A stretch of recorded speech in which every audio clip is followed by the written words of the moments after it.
na educação.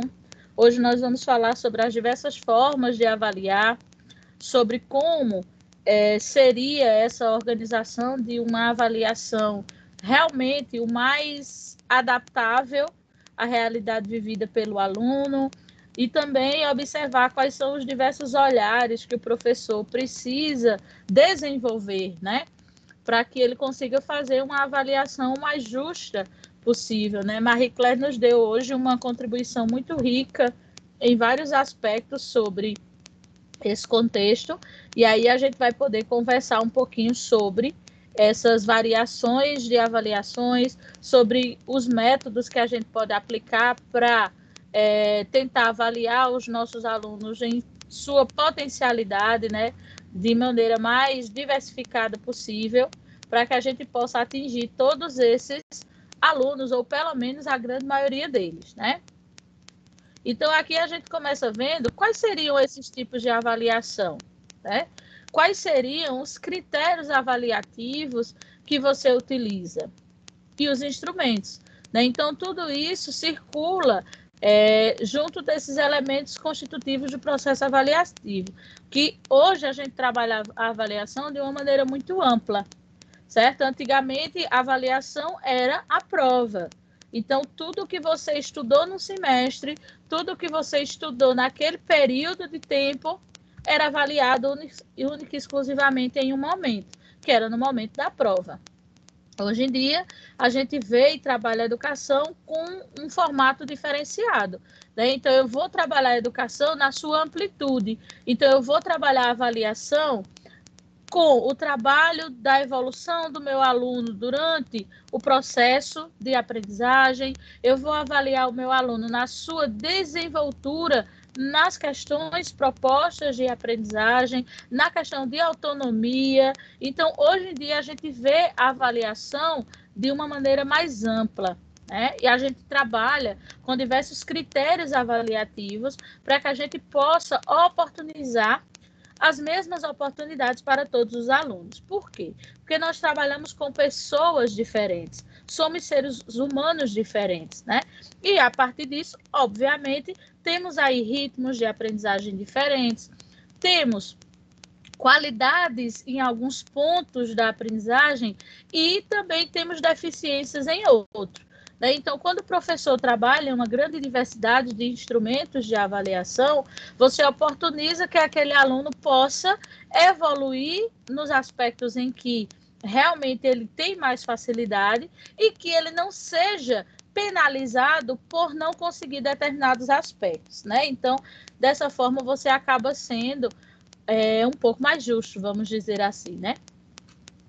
E aí a gente começa com essa avaliação diagnóstica, né? Que aí vai identificar o que o aluno aprendeu, quais são os conhecimentos prévios que esse aluno já traz consigo, né? Subsidia a adequação desse planejamento. Então, assim, a gente sempre faz uma avaliação diagnóstica depois que nós começamos a conhecer a turma. Então, a avaliação diagnóstica que a gente faz, e depois sempre de 30 dias, de 20 dias, de que a gente está em contato com esses alunos, né? Você já tem aí uma noção do conhecimento prévio que esse aluno tem, e aí você faz uma avaliação onde você pode ter por escrito esse conhecimento, onde você pode colocar tudo isso no papel, né? Porque aí você tem uma noção clara do conhecimento que cada aluno tem até aquele momento, e aí você tem a possibilidade de redirecionar o seu planejamento, né? Porque o planejamento é um documento que precisa se adequar à necessidade do aluno, é para ele que a gente planeja, né? É buscando a aprendizagem dele que a gente está planejando. Então, nada mais justo que a gente conheça o que o aluno sabe, quais são os anseios que ele tem, para que a gente possa direcionar o nosso trabalho, né? Para que a gente possa desenvolver esse trabalho da melhor forma possível, né? Busca de êxito no ensino e aprendizagem. Então, eu vou analisar o que o meu aluno sabe, eu vou reorganizar o meu planejamento para sanar as dificuldades que ele não sabe, e dessa forma eu estou buscando obter êxito no ensino e na aprendizagem daquele aluno. Adaptar o programa às necessidades do estudante. Então, tudo isso circula dentro dessa avaliação. Então, essa avaliação vai me dar um norte, né? Ela vai fazer com que a gente tenha um quadro real da dificuldade daquele aluno, e a partir dessas dificuldades a gente vai direcionar o planejamento para atender o maior número de estudantes possível, né? Essa seria a intenção da avaliação diagnóstica. Quando eu trabalho a avaliação formativa, né, é aquela que é realizada ao longo do processo, né? É a que a gente vai trabalhando, vai verificando a evolução do aluno e vai trabalhando essas habilidades. Está a serviço do ensino e da aprendizagem. É uma forma de você identificar se realmente aquele conteúdo que você trabalhou com os alunos foram realmente absorvidos. Aí você me pergunta, professora, a avaliação formativa precisa ser escrita? Né? Então, essa avaliação formativa, como ela está sendo realizada ao longo do processo de aprendizagem, ela tem várias vertentes, né? Então, essa avaliação formativa pode ser feita a partir de uma apresentação de um seminário, a partir de uma peça teatral, que aí você vai observar a questão de oralidade, posicionamento de corpo, desenvoltura, né, postura. Então, essa avaliação formativa, ela tem várias vertentes que podem ser trabalhadas, né? Então, o que é que você está analisando? Você está analisando a aprendizagem do aluno no âmbito geral. Você não vai só ter aquela representação por escrito, e ela também pode ser realizada por escrito, mas você tem uma amplitude maior de formatos, vamos dizer assim, né? O professor ele vai reorganizar essa avaliação formativa de maneira a observar o que esse aluno está aprendendo, como ele está aprendendo, certo? E aí a gente pode fazer a avaliação formativa em de vários formatos diferentes, querendo analisar vários aspectos diferentes também, né? Então, se nesse momento eu estou querendo ver a questão de como o meu aluno está lendo, de como o meu aluno está interpretando um texto, então você pode fazer uma competição de leitura de poesia, né? de literatura de cordel. Então, dessa forma, você vai poder identificar como é que seu aluno está lendo, como é que ele está interpretando a leitura, de uma maneira mais divertida, né? Porque você levou para ele aí uma competição, que eles adoram competir, e aí ele nem sabe que está fazendo uma avaliação, mas você, enquanto professor, sabe o que você quer observar com aquela atividade que você propôs, né? O aluno, ele é protagonista, né? Ele tem aí todo o foco voltado para ele. O professor, ele vai organizar todo o trabalho, ele vai organizar a atividade com um intuito, né, de observar determinado comportamento no seu aluno. Então, o foco está todo voltado para ele, né? E precisa também ser, eu sempre falo e sempre teclo nisso, que é importante que o aluno entenda que o erro é uma fonte de informação, né? Então, eu sempre trabalho e bato muito nessa tecla com vocês, porque muitos alunos têm medo de errar, porque o erro sempre foi trabalhado como algo vergonhoso, né? Fazia com que os alunos passassem constrangimento, o colega ria porque ele respondeu errado, o próprio professor reclamava ou até constrangia o próprio aluno quando ele dizia alguma coisa errada. Então, automaticamente esse aluno vai se fechando, né? Tá, eu não vou dizer não, porque talvez eu esteja errada e aí todo mundo vai rir de mim. Então, você precisa trabalhar no aluno que ele precisa se expressar, seja ele corretamente, seja errado, o erro faz parte da aprendizagem, né? Então, eu preciso errar para poder aprender com os meus erros. Isso funciona para a vida da gente, né? Então, por isso que muitas vezes a gente escuta que se conselho fosse bom, não se dava, se vendia, né? Às vezes a gente orienta, olha, não faça isso não vai dar certo. Mas a pessoa, eu vou fazer. né? E aí, lá na frente, você vai ver, poxa, que erro eu cometi. Então, você aprendeu da maneira mais difícil, obviamente, mas você aprendeu, e aquela aprendizagem é significativa. Toda vez que você tiver a oportunidade, você vai lembrar daquele erro que você cometeu. Eita, peraí, não, por aqui não vai dar certo, porque eu já fiz e deu errado, né? Então, o erro ele é uma fonte de aprendizagem, certo? Então, o aluno ele precisa se permitir errar. Então, você precisa trabalhar o erro com esse aluno, com essa turma. Então, isso vai muito do professor, viu? Isso vai muito do professor desmistificar essa questão, dar a esse aluno a liberdade de se expressar, sem medo. Ah, eu acho que é isso, professor. E aí você vai dialogar com ele e vai dizer, olha, veja, não é bem assim, mas a gente poderia fazer dessa forma. E sempre aproveitar tudo que é exposto pelo aluno, né? Então, assim, a interação professor-aluno, ela facilita muito a questão da aprendizagem. Esse negócio de professor que mete medo nos alunos, que assusta as crianças, isso já não funciona mais, né? Dentro da nossa realidade do século XXI. Né? O professor ele precisa impor o seu respeito, precisa impor a sua disciplina com outras estratégias que não seja o medo. Não é fácil, mas a gente tendo aí um jogo de cintura e realmente sendo um pedagogo por vocação, a gente sempre acaba encontrando um caminho de chegar até os nossos alunos e fazer com que essa aprendizagem realmente aconteça.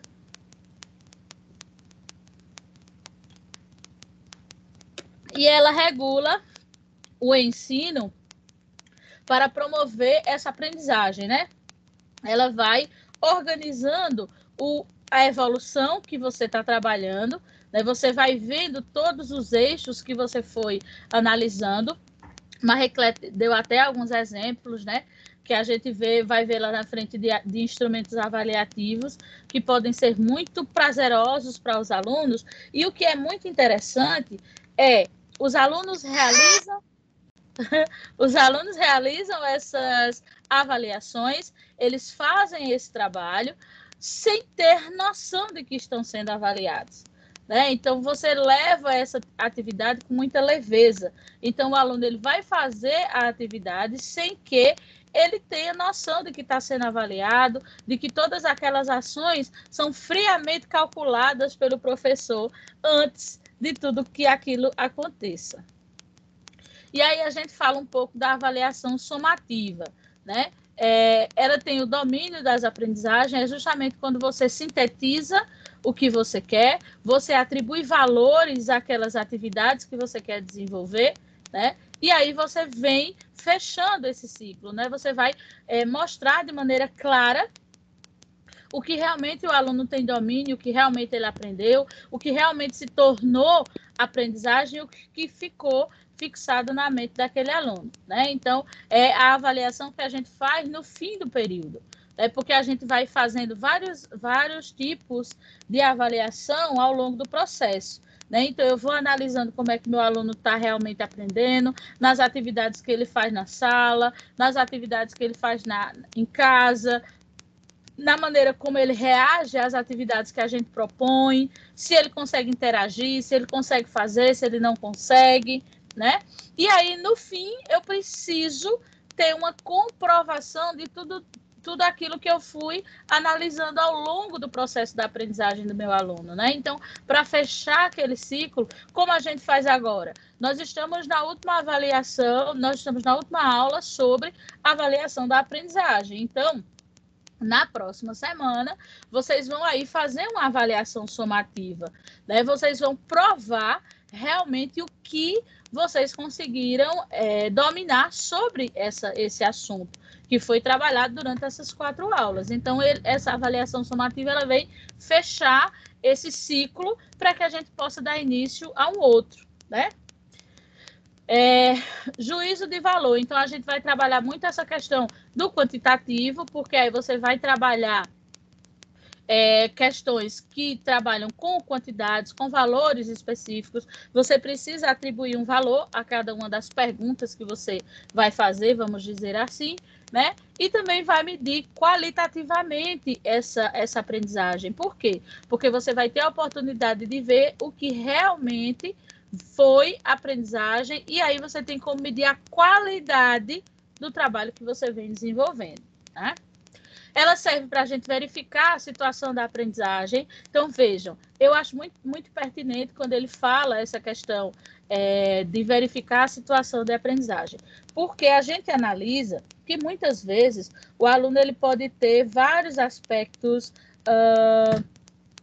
vamos dizer assim, de desenvoltura que são muito favoráveis, né? Ele consegue aprender muito bem, ele consegue se socializar muito bem, né? Mas isso é uma coisa que eu estou vendo, né? Eu estou analisando, mas eu preciso ter alguma prova real dessa situação de aprendizagem. E é justamente quando a gente coloca essa avaliação somativa para fechar essa conclusão, né? Para fazer com que a gente consiga realmente entender como funcionou todo esse processo.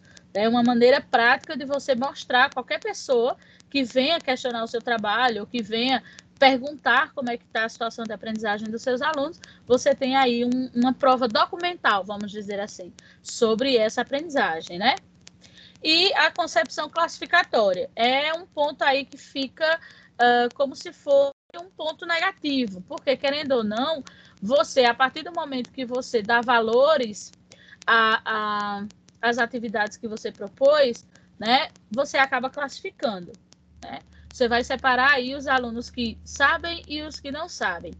Porém, essa questão da concepção classificatória, ela não pode ser vista como uma coisa ruim. Em vários contextos, sim, ela é trabalhada de maneira ruim. Mas nessa avaliação somativa, não seria essa a concepção. Por quê? Porque você não vai fazer uma classificação a ponto de dizer assim, esse grupo sabe, esse grupo não sabe. Eu vou me embora com esses que sabem e esses que não sabem aprendem no outro momento. Não. Essa concepção classificatória, sim, separa os que estão realmente ou que desenvolveram todas as habilidades que são propostas, ótimo, e o outro grupo que não conseguiu desenvolver tão satisfatoriamente o que foi exposto pelo professor durante aquele período de aprendizagem. E aí é onde a sua ótica muda, porque a intenção é que o professor volte a sua atenção justamente para aqueles alunos que não conseguiram atingir. Então, realmente, ela classificou os que sabem e os que estão com dificuldade de saber. Só que aí, o olhar do professor precisa se voltar para cá, para esses alunos que não conseguiram aprender. Porque os que estão conseguindo vai ser ótimo. O que você colocar, eles vão conseguir fazer. O problema e a dificuldade está nos que não conseguem. Então, o professor ele precisa ver o que é que vai ser feito, como ele vai reorganizar esse trabalho para tentar chegar justamente nesses alunos que estão com dificuldade. Por quê? Porque a intenção de um educador, a intenção de um bom educador é que sua turma siga junto. Professora, mas a gente não vai conseguir levar todo mundo. Óbvio que não, porque eu estou lidando com pessoas diferentes. Então, elas têm conhecimentos diferentes. Porém, eu, enquanto educador, para dormir e deitar minha cabeça no travesseiro, eu preciso saber que eu fiz o que eu podia fazer para levar todo mundo junto comigo. Então, eu tenho um grupo muito bom que consegue fazer as atividades que eu proponho muito facilmente. Já tem um grupinho ali que é um pouquinho mais sofrido, que tem mais dificuldade. Então, eu vou focar a minha aula, as minhas atividades nesses alunos bons? Não vou, porque eles não precisam dessa minha atenção. O que eu fizer e propor para eles, eles vão conseguir desenvolver, porque o nível cognitivo deles está fluindo de acordo com o que foi proposto. né? Então, eu tenho como deixar esses alunos ocupados, continuar mantendo o nível cognitivo deles trabalhando e evoluindo, e eu posso voltar a minha atenção para esses alunos que estão precisando de socorro, que estão precisando da minha ajuda, que estão precisando, muitas vezes, só de um empurrãozinho.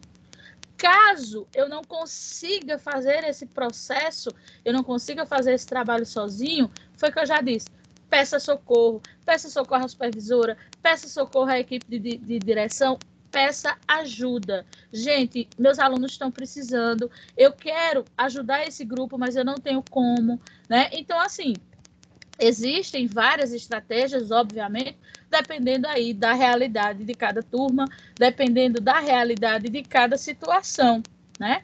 Então, essa concepção classificatória, dependendo da maneira como ela seja trabalhada, a palavra seria até essa, da maneira como ela seja trabalhada pelo professor é que faz diferença, né? Então, a forma como o professor vai observar essa questão, essa classificação, o olhar do professor para essa classificação é que vai fazer muita diferença. As modalidades avaliativas nas suas diferentes concepções. Forma de uso das modalidades avaliativas, né? Nós temos as concepções que são formativas e classificatórias, e onde eu encaixo cada uma dessas concepções. Então, na minha concepção formativa, eu tenho avaliações diagnósticas, eu tenho somativas e eu tenho formativas, né? Então, todas elas vão me servir tanto para organizar de maneira formativa o que está sendo trabalhado, como também de maneira classificatória. Todas elas servem para classificar, né? Então, se eu estou fazendo a diagnóstica, eu tenho condições de classificar os alunos que estão bem e aqueles alunos que requerem um pouco mais de atenção. E isso eu vou fazer em todas elas. Então, essa questão diagnóstica, somativa e formativa, ela tanto vai ser contemplada numa concepção formativa como numa concepção classificatória. O que vai diferenciar, o que vai fazer a diferença é a postura do professor em relação aos resultados que são apresentados a partir dessas avaliações.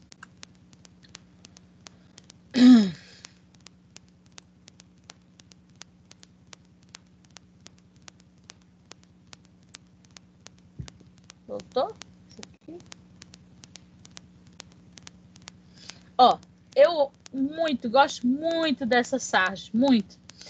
Marie Claire trabalhou ela belamente, né? Trabalhou ela de maneira muito interessante.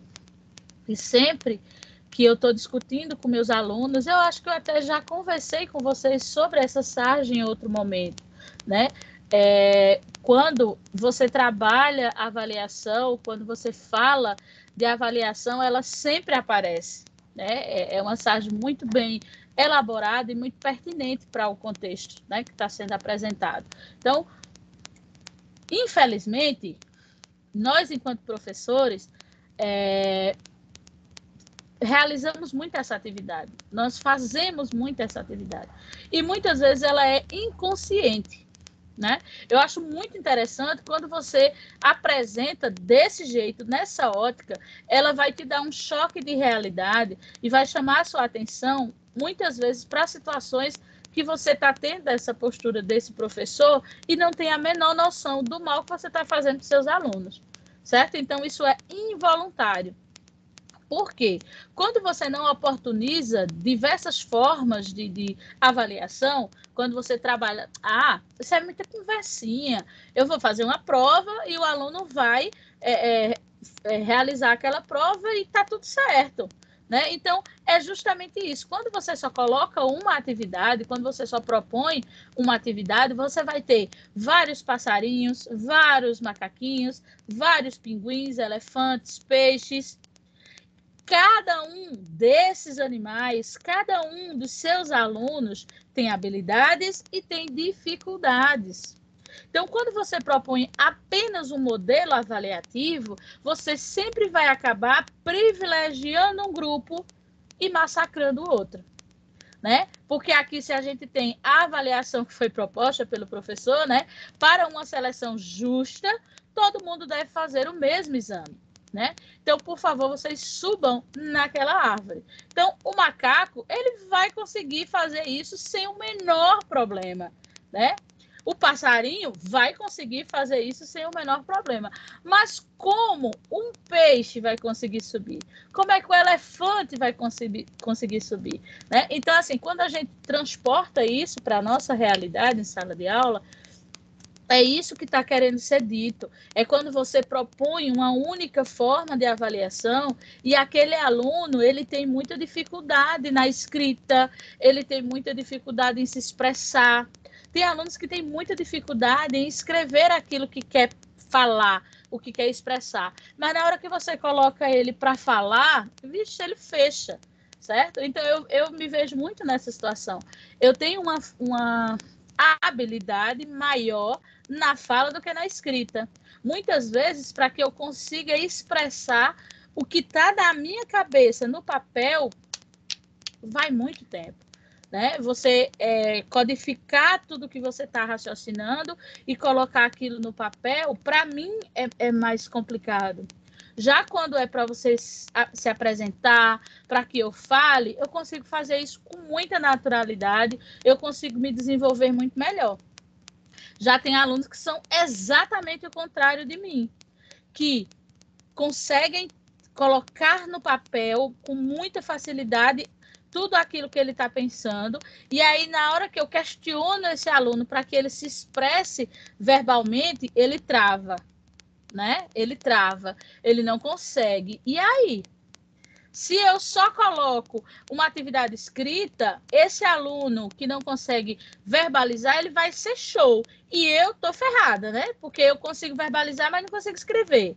Então, ele vai sempre se destacar e eu vou sempre me prejudicar. E não é porque eu não queira, é porque tem habilidades cognitivas que vêm junto com a gente. Ah, professora, então a senhora está dizendo que a pessoa que tem dificuldade de falar, de se expressar, ela vai ser sempre dessa forma? Não, não vai ser sempre dessa forma. Se o professor oportuniza essa diversidade, né? Ele propõe situações adversas para aquele aluno, o que é que vai acontecer? Na primeira vez, ele vai ficar envergonhado, ele pode dizer, não, professor, eu não vou não. Às vezes ele vai e fica gaguejando. Ok, foi a primeira vez.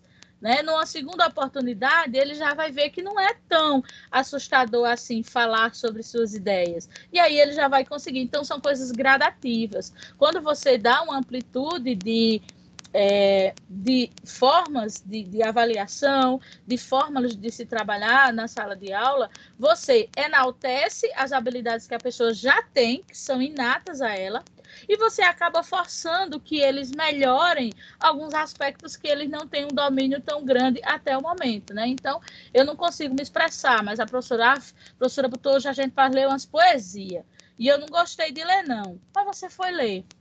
Aí, na segunda vez, você já vai se agradar, e assim sucessivamente. Então, essa diversidade é que faz a diferença, né? Para tentar ser uma seleção justa, tem que ser alguma coisa que todo mundo tenha condições iguais de realizar. Por isso, eu, Amanda Cristina, particularmente, não consigo conceber muito bem o Enem, sabe? Eu acho muito surreal aquela avaliação. A gente precisa ter um padrão, obviamente, para que a gente possa organizar, até porque é uma avaliação que é feita no Brasil inteiro, certo? Então, obviamente, a gente precisa de um padrão. Agora, que é uma avaliação extremamente injusta, ela é.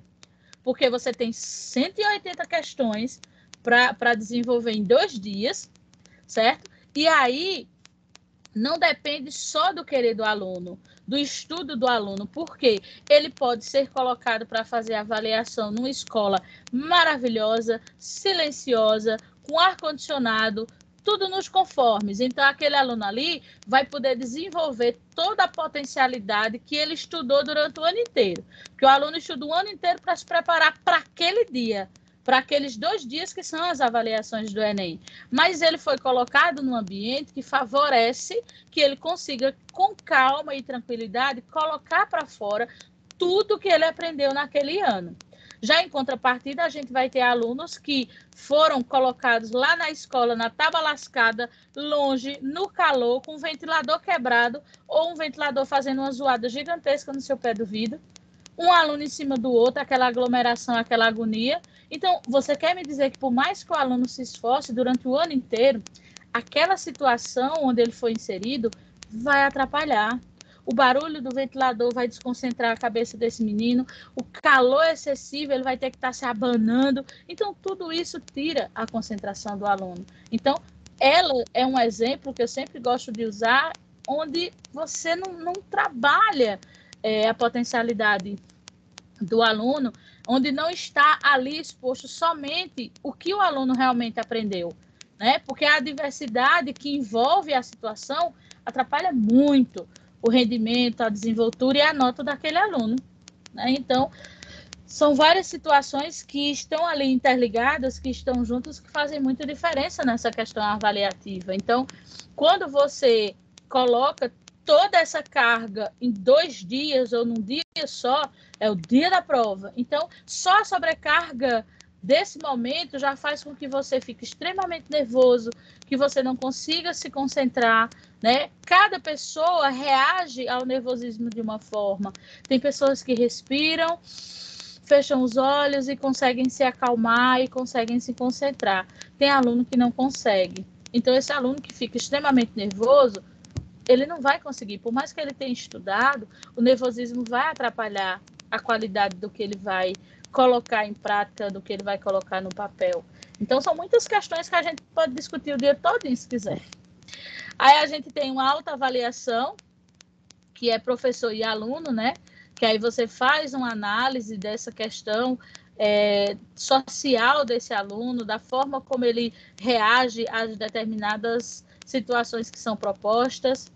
A autorregulação dessa aprendizagem, ou seja, como é que você vai regular e organizar essa aprendizagem? Como é que você vai fazer com que o seu trabalho seja voltado para essa situação, para a necessidade daquele aluno, para que ele realmente consiga desenvolver suas potencialidades? E a regulação do ensino, que aí essa regulação vem do professor, que justamente a partir do momento que você tem essa autoavaliação, que você identifica os pontos fortes e fracos daquele aluno, ou da grande maioria dos seus alunos, você vai regular o seu ensino, você vai projetar o seu trabalho voltado justamente para potencializar as habilidades que ele já tem e tentar sanar as dificuldades que eles apresentam, né? São uma tomada de atitudes pelo professor e pelo aluno, né? Tem os que ficaram repetidos. Os instrumentos avaliativos para a melhoria da aprendizagem.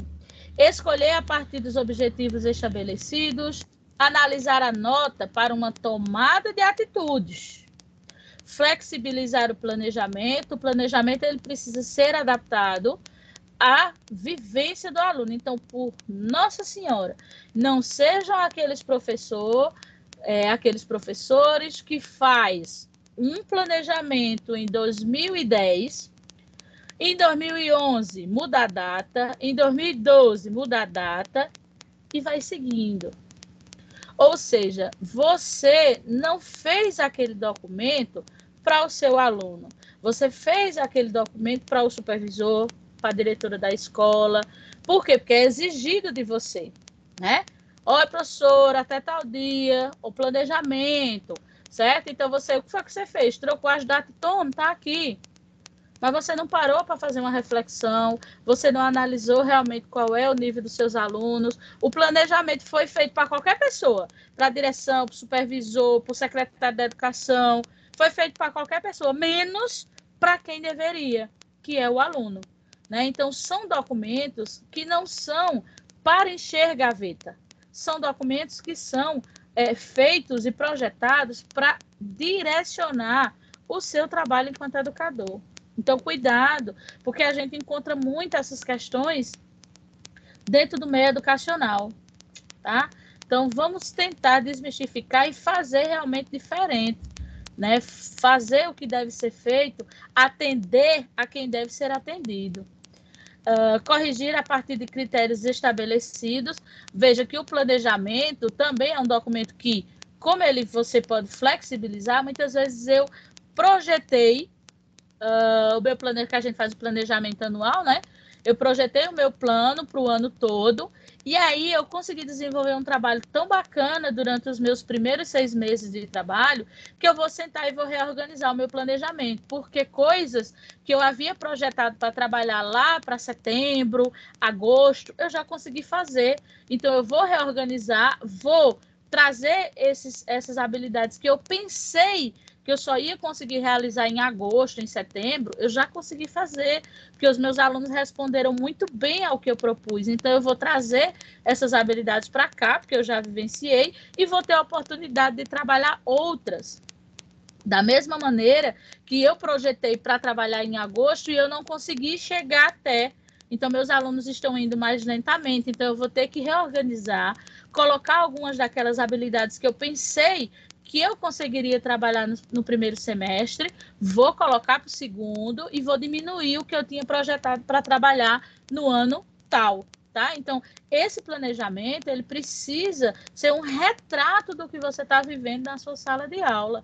Não é uma coisa que você vai fazer, entregar a diretora e deixar para lá, certo? Então, tenha essa concepção, né? O planejamento, ele é um direcionamento do trabalho que você está desenvolvendo, né? E aí, vamos trabalhar a aula atividade de vocês, que aí ela questiona assim. A avaliação pode ter diferentes formatos, em função de suas finalidades. Essa modalidade avaliativa surge como um instrumento que busca verificar formas para mediar a trajetória de ensino e aprendizagem. Ao efetivá-las, o professor consegue mapear o conhecimento prévio do aluno, bem como seus conhecimentos consolidados, ou seja, o conhecimento que o aluno já trouxe com ele, que realmente são aprendizagem, e aqueles que necessitarão de uma intervenção mais assertiva, para que possam ser construídos pelos alunos. Então, veja, que tipo de avaliação é essa, onde eu consigo mapear os conhecimentos que o aluno já tem, eu consigo ver o que ele já tem, consigo identificar onde é que estão as dificuldades daquele aluno, para que eu possa construir o meu trabalho acerca de tentar solucionar essas dificuldades que ele já tem. Que tipo de avaliação é essa? Formativa, diagnóstica, somativa, excludente ou includente? Abram aí e me digam. Que tipo de avaliação é essa? Diagnóstica. Eu achei essa atividade bem simplesinha. Agora, eu chamo a atenção de vocês, principalmente... Na minha opinião, é a formativa. Veja, não, por que ela não é uma formativa? Porque a formativa, ela acontece durante o longo... ela acontece ao longo do processo. Veja que essa daqui, cadê? Deixa eu encontrar a frase. Ela quer mapear o conhecimento prévio, ou seja, não é o desenvolvimento daquela criança, porque o desenvolvimento daquela criança é responsabilidade sua, enquanto professor dela, nesse ano letivo. Quando eu estou mapeando o que ele já sabe, eu estou fazendo um diagnóstico. Eu não estou ali medindo o meu trabalho, eu estou medindo o que o aluno aprendeu até chegar até minhas mãos. Então, cuidado nisso aí, para não misturar essas avaliações, tá? Então, essa diagnóstica, ela tem como base medir o conhecimento que o aluno tem até chegar até você, né? Então, o que foi que ele desenvolveu ao longo do caminho, né? E a partir dela, eu vou direcionar o meu trabalho. Aí sim, você vai estar realizando avaliações formativas, porque você já sabe onde o seu aluno está, você tem noção de onde você quer que ele chegue, e aí você vai trabalhar todo esse caminho e vai avaliando ele durante essa formação, tá? Então, cuidado para não misturar as estações aí. ENAD 2002, certo? A concepção que se tem de avaliação determina a escolha dos procedimentos e instrumentos que serão utilizados. Assim, entre diversas atividades e estratégias, a prática que atende a uma concepção de avaliação baseada no respeito às diferenças. O que ele quer saber? Qual é a estrutura correta de avaliação que se baseie no respeito às diferenças, que tente fazer ou que tente se organizar da maneira mais justa possível, vamos dizer assim, né? Será que seria a realização de exercícios individuais com inúmeras questões sobre o mesmo assunto para fixar o conteúdo? Será que realmente isso é uma avaliação que vá respeitar as diferenças dos nossos alunos? A gente não precisa nem ir tão longe para ver que não, né? Por quê? Porque esse tipo de avaliação era o que a gente trabalhava lá na questão tradicionalista, né? Onde a avaliação era totalmente voltada com todos aqueles quesitos que tinham todas as letras do alfabeto e a gente era capaz de não terminar. Letra B. A realização de autoavaliação pelo aluno com atribuições de notas e aspectos específicos do desempenho. Será que seria essa? Essa avaliação do auto... A letra C. É a letra C? A organização de diversos instrumentos avaliativos tendo em vista saber como está a aprendizagem desse aluno. Ok. Na letra D diz assim, a aplicação de provas individuais mensais elaboradas segundo um padrão determinado de avaliação. Isso aqui é avaliação extremamente tradicionalista. O desenvolvimento de projetos cujos resultados são comparados com o padrão de resposta já estabelecido. Esse daqui, chega a dar uma dor no meu coração. Esse aqui é aquele velho questionário, né?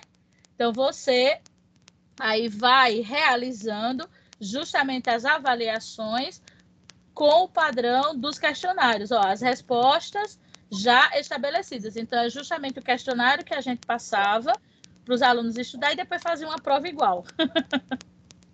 E ainda assim, eu já vi acontecer de você responder a resposta correta, porém, como não está exatamente como deveria, aí está errada. E tinha professores, pronto, eu via muito isso em questão de história e geografia, que o professor dava aquele questionário para a gente estudar, e às vezes você lia a pergunta, obviamente, e você não entendia, e quando você ia fazer na prova, você escrevia do jeito que você entendeu, né? Tinha tudo a ver, estava igual que estava no questionário, porém, você usou suas palavras, você não usou as palavras da professora, você não colocou Nem todas as livro vírgulas. De história. Não colocou todas as vírgulas que ela mandou, então ela simplesmente botou errado. Cara, como é que a gente conseguia escapar no meio disso aí? Mas Por era isso assim. que eu era péssima em história. Olha, explicado. Eu não gosto de geografia. Geografia eu não gosto, não consigo me interessar por aquilo. Já história, não sei se era porque eu tinha uma professora muito boa de história, eu sou muito curiosa. E a história você fala do que já aconteceu, do que nós descobrimos, por que a gente está onde está e tal. Então a professora de história ela era muito boa. Né? Pecava, óbvio. No meu caso, história era muito ruim, a professora só fazia ler o que estava no livro. Ai, e muitas das coisas de história que eu aprendi, eu vim aprender depois de casada, porque meu marido gosta de história, das histórias de todo mundo. E depois do filme que eu assisti. Agora, se me perguntar o que eu aprendi no ensino médio de história, eu sei hoje, depois de ter terminado, depois de 5 anos. Aí é isso que eu tento muito passar para vocês. Veja que o problema não está na disciplina. Não está na disciplina, está no professor que ministra essa disciplina. Como esse professor vai trabalhar isso com seus alunos? Então, assim, a disciplina de história é uma disciplina muito rica. Você pode estar trabalhando história com filmes. Cara, tem cada filme bacana. totalmente voltado para a questão de várias histórias que fizeram parte do que a gente tem hoje. A gente tem aí que poderia ser trabalhado através de peça teatral. Assim, tem uma amplitude de trabalho muito grande. Da mesma forma que geografia também tem. Mas isso depende muito do professor. Então, veja, uma matéria tão rica, mas o professor lê e bota um questionário para você, e você tem que decorar aquele questionário e fazer, e aí você entendeu, respondeu a sua questão pelo seu entendimento, ele não aceita, aí isso já te deixa frustrado, zangado, entendeu? Então o problema não está na disciplina, o problema está na forma como o professor passa essa disciplina para o aluno, sabe? Então, assim, é muito isso. Então, por isso que eu bato muito nessa questão com vocês, porque essa forma de vocês trabalharem, essa forma de vocês apresentarem o contexto para os alunos, é que vai fazer a diferença. Então, se você for aquele professor que vai só ler, veja que aí você, quando fala, Letícia, você veio aprender história porque o seu marido gosta de história. Então, a forma como ele fala de história, como ele explica, é cativante, é apaixonante, porque ele gosta daquilo que ele está falando. Né? Exatamente. Então, e assim, não é isso? Não tinha aquela questão de ler no livro, escrever no quadro. Simplesmente ele me contava a partir do que ele aprendeu. Então, ele deixava a história interessante, o jeito que ele contava, e não ler o assunto, entendeu? Exatamente. Isso muda totalmente. E um bom professor de história, ele não vai se prender no livro didático, porque o livro didático ele é muito político. Então, muitas coisas aconteceram na história e que os livros didáticos não contam, porque não podem ser contados. Então, um professor de história de verdade, ele vai dizer, gente, olha, no livro didático tá assim, porém, na vida real, aconteceu dessa forma. Então, isso vai te deixar intrigado, isso vai fazer com que você fique curioso para saber daquela história, sabe? É bem diferente. Na terceira questão diz assim, esse instrumento avaliativo consiste em uma ação reflexiva sobre o que foi feito, sobre o caminho, olha só essa daqui, sobre o instrumento, esse instrumento avaliativo consiste em uma ação reflexiva sobre o que foi feito, certo? O professor vai analisar o trabalho que já foi desenvolvido, sobre o caminho escolhido para fazer algo, uma apreciação, um juízo de valor sobre o próprio desempenho.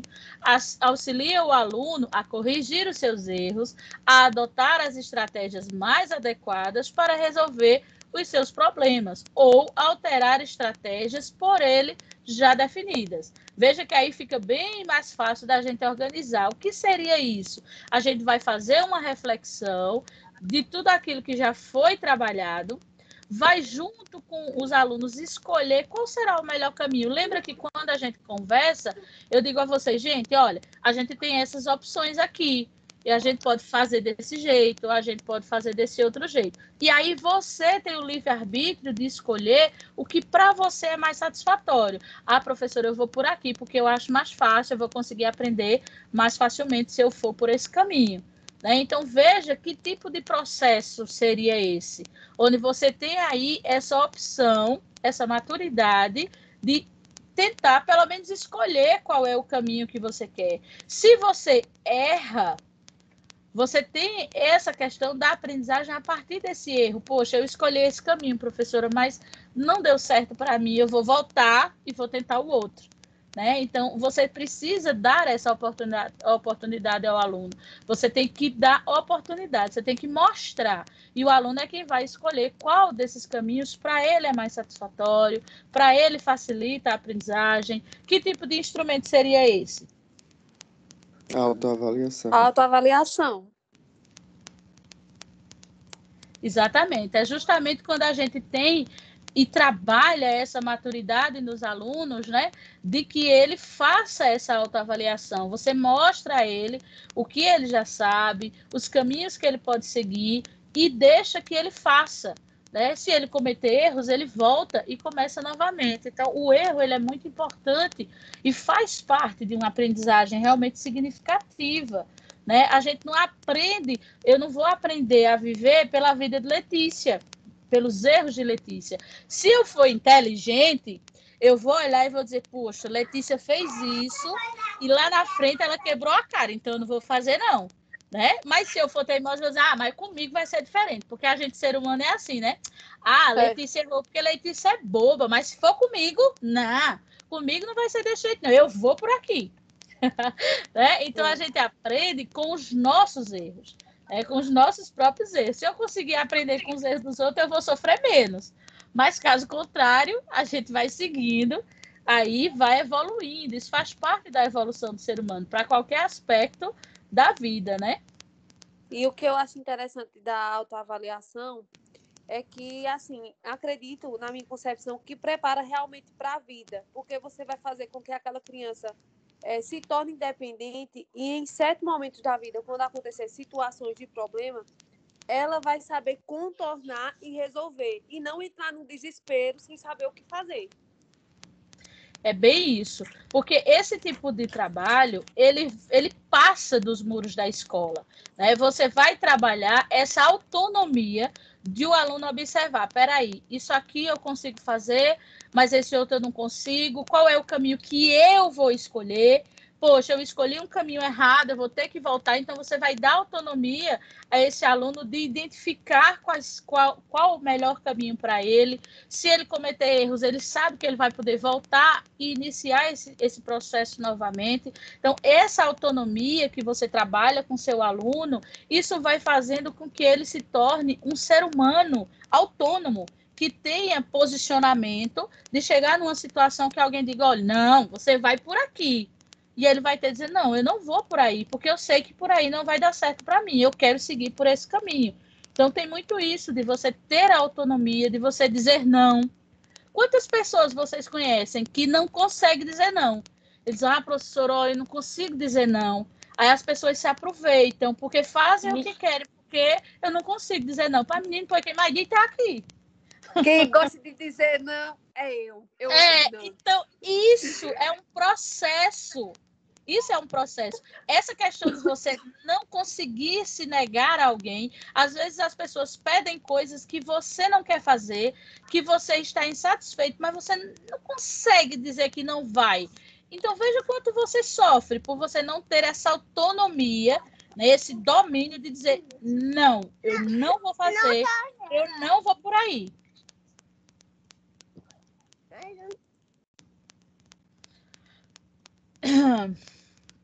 Então, esse processo